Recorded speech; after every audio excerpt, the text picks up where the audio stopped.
it's me. Hi, I'm the problem, it's me. At tea time, everybody agrees. I'll stare directly at the sun, but never in the mirror. It must be exhausting, always rooting for the anti-hero.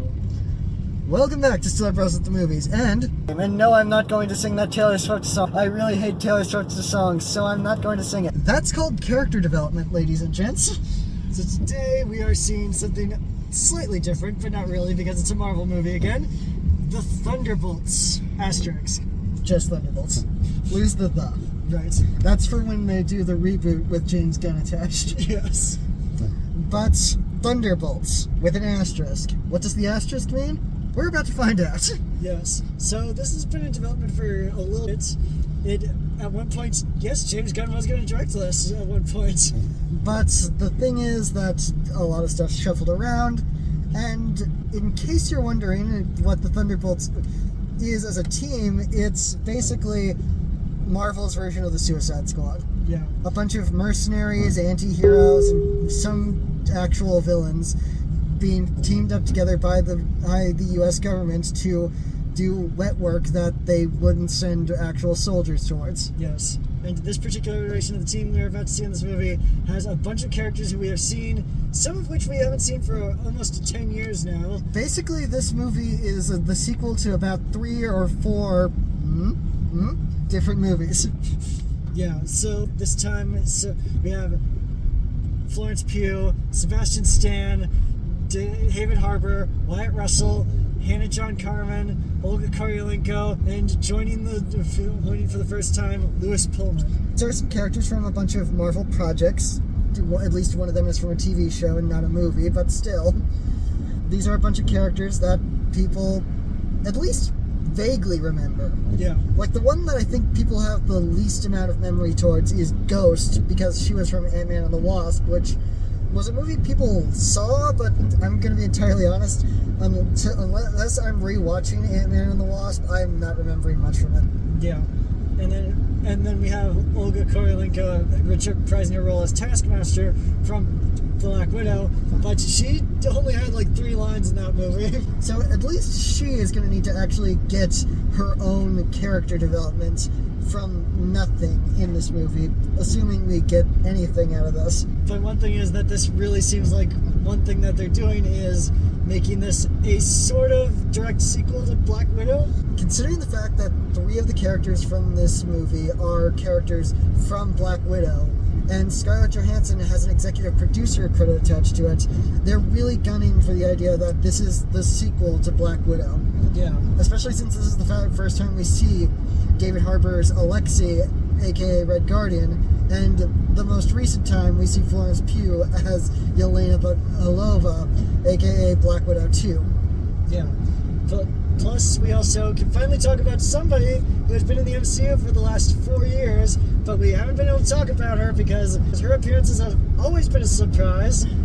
Julia Louis-Dreyfus. Finally, Julia Louis-Dreyfus can go on a goddamn press junket. Yes, Julia Louis-Dreyfus as Valentina. Now, when we first were watching Falcon and the Winter Soldier 4 years ago, suddenly out of nowhere, a mysterious figure walks into John Walker's life. And as the camera pans up, we just looked at it and we're like, holy shit, that's Julia Louis-Dreyfus. Yes, Julia Louis-Dreyfus jumping into the Marvel Cinematic Universe. When her credit came on at the end of that episode, I was just thinking, I never thought I'd see that.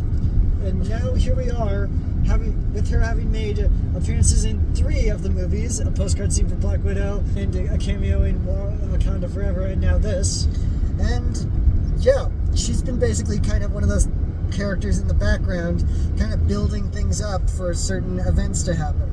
We don't know all the details, but we do know that the Thunderbolts obviously have been the thing that they're building up to.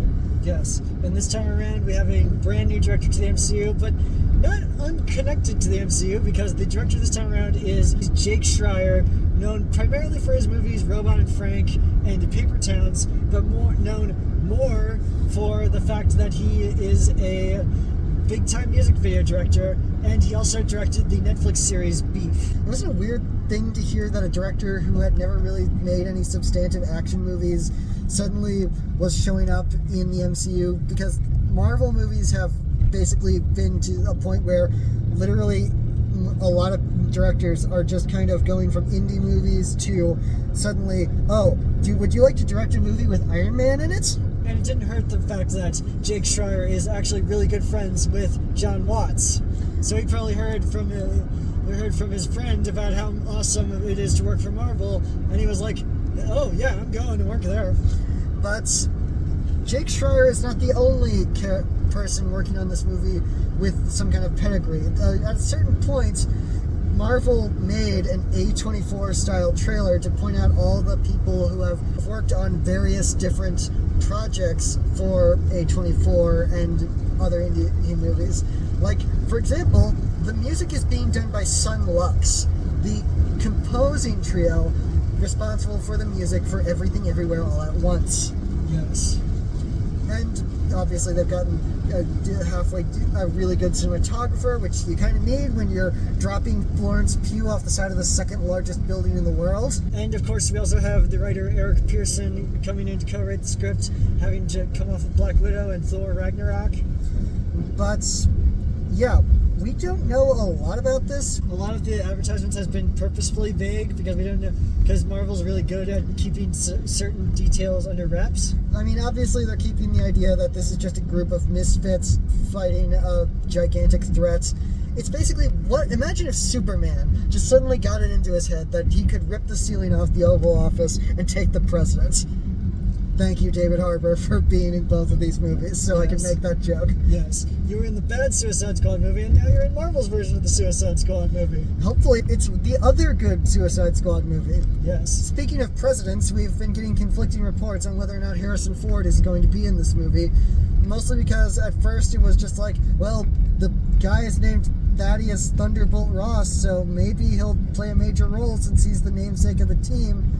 But also, spoiler alert for Captain America Brave New World, at the end of that movie, he gets removed from office.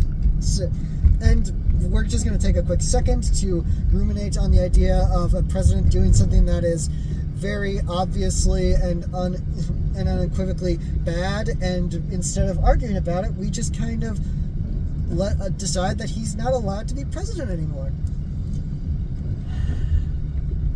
That's the stuff. Yeah, that's some serotonin right there.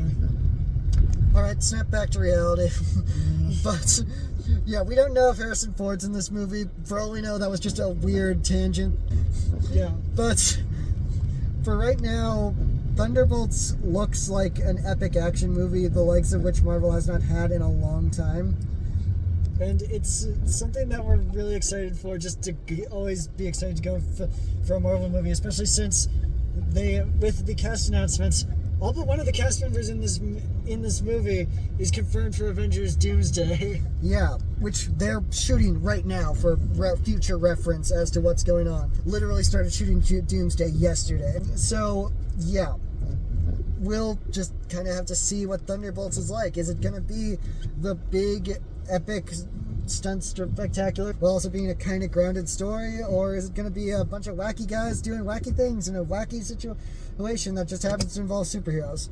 Only time will tell. See you after the jump. So Thunderbolts is a lot smaller than I thought it was going to be. It feels like a much smaller movie than you would expect, but it also has this big Marvel ending that you kind of expect.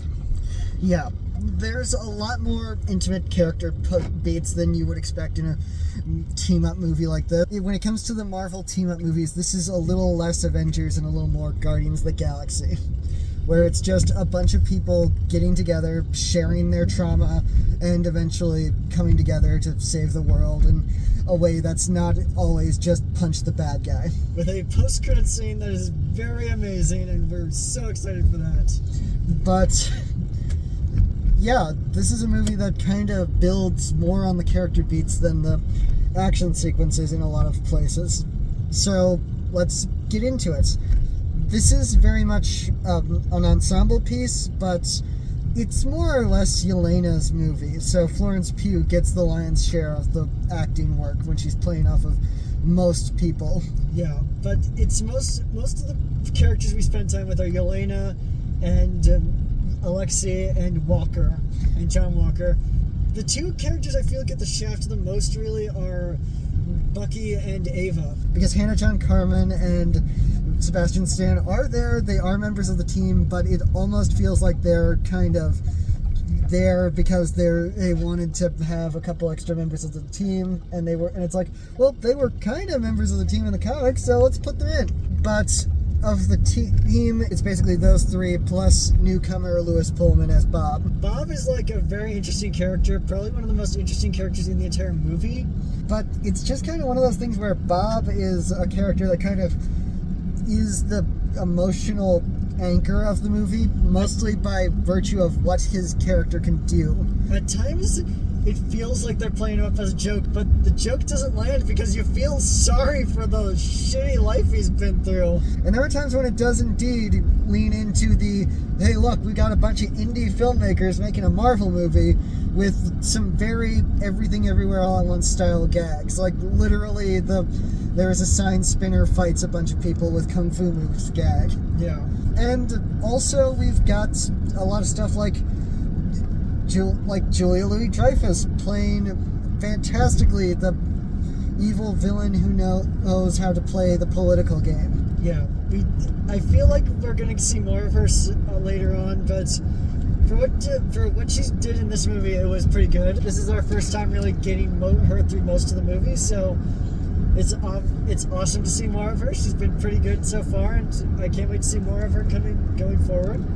And I think the fact that I can't really talk about the whole thing of how this plot kind of turns into a much bigger emotional character-based thing really says something about how they've been marketing this movie. Because the movie kind of personifies what the characters have been going through into the villain Void. They're basically advertising a completely different movie. It's not that there aren't jokes, it's not that there aren't action scenes, it's just that there is a lot more of these characters trying to methodically figure out how do we do this in the best way possible by virtue of what Void can do. And one of the big things about this movie is the fact that when Void is doing his thing, the most horrifying thing is that when people die by his hand, it's not like a loud explosion, there's no screaming, there's no anything like that. It's just and they're gone. Yeah.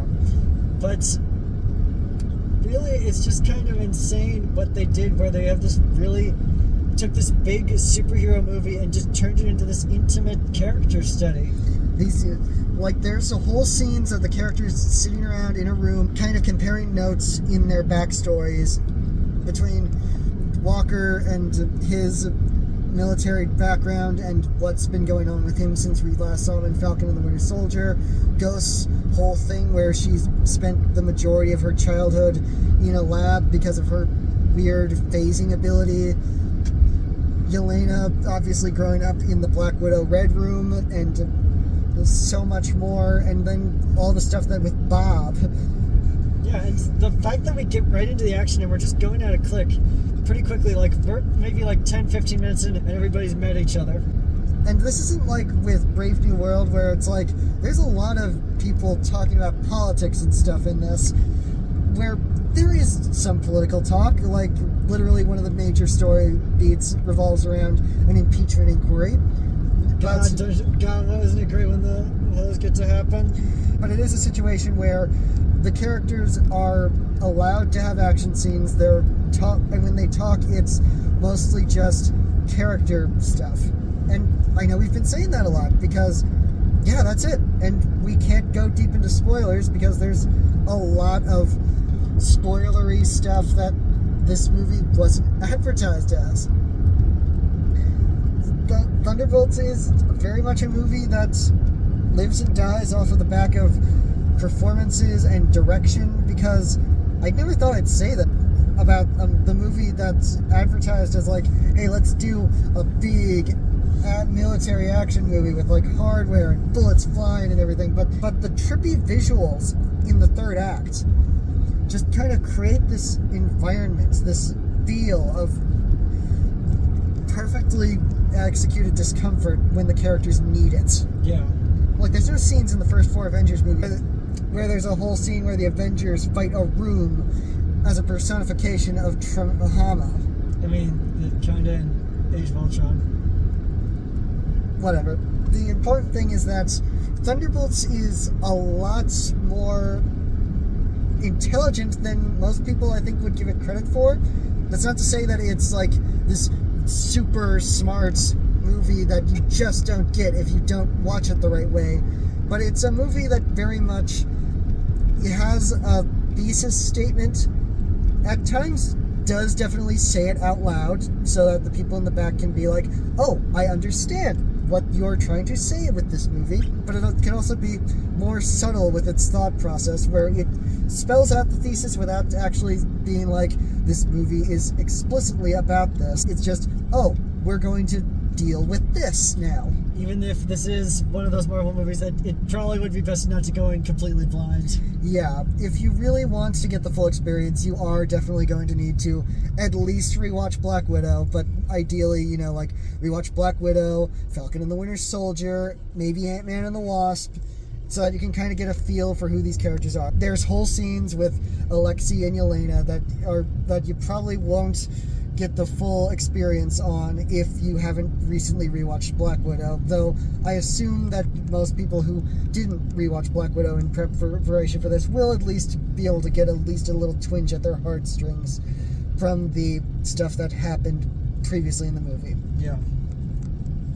But yeah, Thunderbolts is a Marvel movie that hopefully everyone can agree is actually really, really good.